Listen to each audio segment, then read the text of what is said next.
స్తోత్రం. Praise the lord.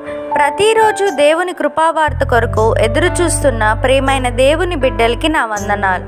ఈ దినము పరిశుద్ధ గ్రంథంలో నుండి ప్రభు అయిన దేవుడు మన కొరకు ఇచ్చిన వాగ్దానం ద్వితీయోపదేశ కాండము 16వ అధ్యాయం 15వ వచనం. నీ దేవుడైన యెహోవా నీ రాబడి అంతటిలోనూ నీ చేతి పనులన్నిటిలోనూ నిన్ను ఆశీర్వదించును. కనుక యెహోవా ఏర్పరచుకొను స్థలమును నీ దేవుడైన యెహోవాకు 7 దినములు పండుగ చేయవలను.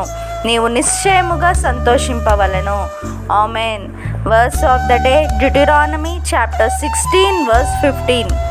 For 7 days celebrate the festival to the Lord your God at the place the Lord will choose.